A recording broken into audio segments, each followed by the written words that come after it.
And good morning, everybody. Happy Mother's Day. We have guests here, so welcome everyone who's here every week. And we have people who've been added in the last few months, and then we have our guests. So I'm so thankful for each of you that's here today.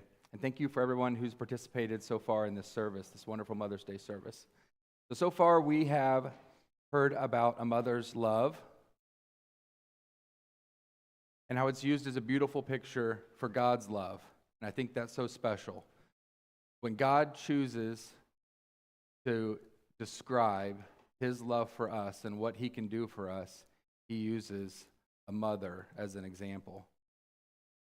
Then we also learned about a mother's teaching and the role that they play. Now I want to talk a little bit about a mother's faith. Love is powerful. Teaching is powerful.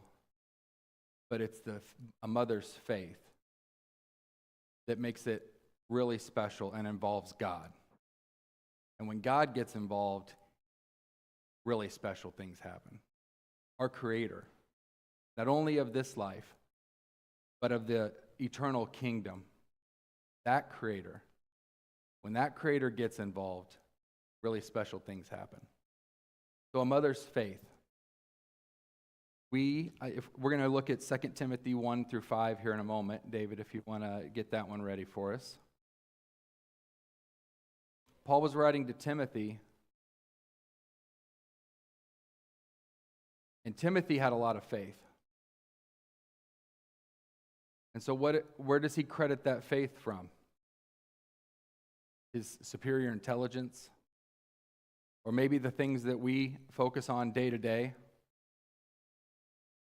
the things we're trying to improve, right? Those are all good things. But where did Paul credit Timothy's faith from?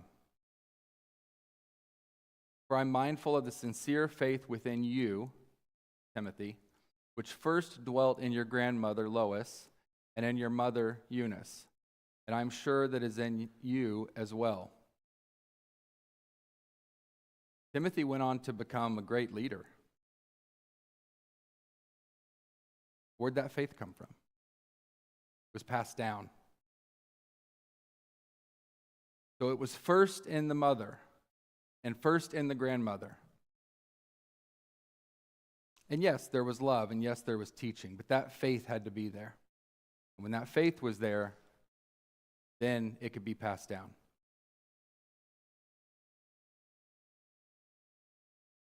So who planted that seed for you? You're all here today. Your faith might be very strong right now. Others, maybe you've lost sight of focusing on that part of what is your faith. But everyone that's here today, that was passed down to you from somebody. Who was that? Sister. Example. Your mother. Think about how you can be that for somebody else.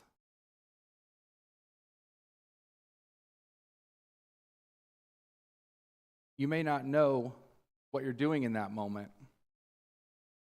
is creating that. It can be like planting a seed, where you plant that seed in the ground, nothing happens right then. Sometimes things are happening and you can't see that they're happening. Who's doing that? Yes, you planted the seed, but things are happening. You might not even see it, so that can be discouraging. But who's doing that? God's doing that.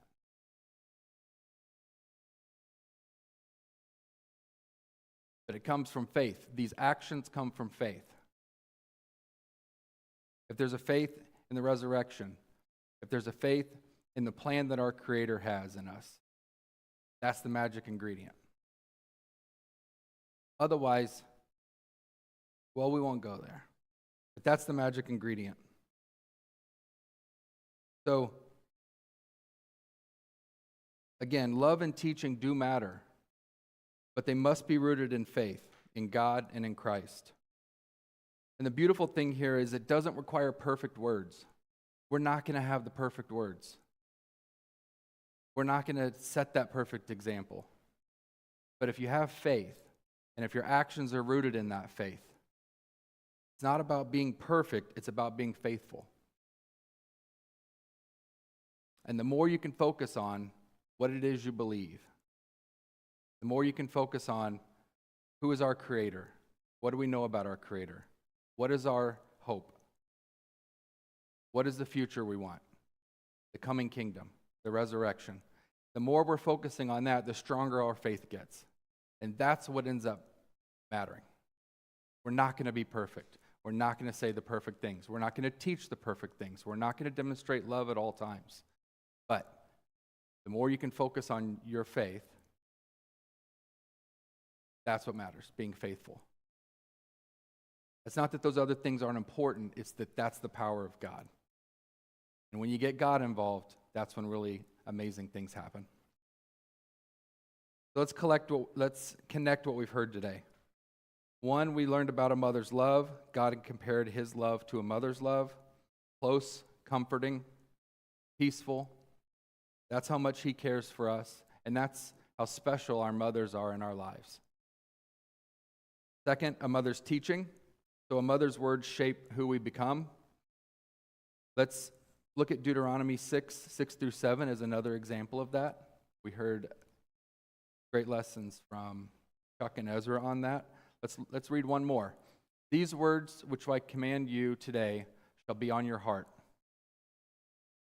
And then we'll go on to 7. You shall teach them diligently to your sons and shall talk of them when you sit at your house and when you walk by the way and when you lie down and when you rise up. That pretty much covers all the time, right? It's an impactful way of saying all the time. That's what a mother's teaching does. You have such an opportunity because you have their attention, you have kids' attention, and it's such a special relationship. So we appreciate so much a mother's teaching. And then a mother's faith. Because it involves God, and that's who we need to be involved. That's where the power of creation happens. A creator that created all of this and created each of us. None of this is a mystery to our creator, the person who created you, the God who created you. Nothing is a mystery to them. So when you get God involved, that's the magic ingredient, and that's where faith comes in. Let's look at another example in Proverbs 22:6. Train up a child in the way he should go, even when he is old, he will not depart from it. So how do we know that train up a child in the way he should go? Are you going to do that perfectly? Nope. No. Thank you. Perfect. Exactly. You're not going to do that perfect. It becomes perfect when there's faith involved. It becomes perfect when you invite God to be involved. And when he is old, he will not depart from it. Thank you for bringing your kids here today. This is another great example of faith and of love and of teaching. You plant, God grows. You know, these seed packets have been back there for a few weeks, and these are wonderful, and I thought these really related to today. And I thought, even if you haven't grabbed one, maybe this would be a good time to use this metaphor of you plant, God grows. Your acts of love, your acts of teaching, your faithfulness, that's you planting. God grows. So feel free to grab one on your way out. These are, I know Jenny will appreciate this very much. These are a monarch butterfly mix. Look how excited she is, just grinning from ear to ear. They're all native for this area. I checked them all. And yeah, a monarch butterfly mix. So yeah, grab one on your way out and maybe use those as an example with your kids to plant some and to talk about what we talked about here today and to expand on that. And remember, even when you don't see it, like a seed, even when you don't see it, God is working. So don't be discouraged if you don't see it right away. God is working, just like a seed. So maybe your faith has not been a central focus lately. Maybe you're unsure if the daily grind makes a difference. If you're making a difference, moms, grandmas, other figures in our life, maybe you're not sure if it makes a difference. Let me assure you, it does. As sure as you can be that when you plant that seed, things are happening, even though you can't see them. Remember that, because things are happening. God's doing it. You plant, God grows. So every prayer, every ride to church, every moment of kindness, forgiveness, of service that your kids see you do, it matters. Those are all seeds you're planting. Timothy became a great leader. It started from his mother and his grandmother. Remember, you don't need to be perfect, just faithful. And if you're struggling, turn to God for help. Turn to your faith for help. When God gets involved, great things happen. We want to invite God to do that. God will use it more than you know. God grows. So thank you today for all the moms. Let's show it to them. Let's show them more than we ever have in any previous years. Let's thank them. Let's show them how much we appreciate them today. Thank you again, everybody, for coming. It's wonderful to be able to study the Word with you, and happy Mother's Day.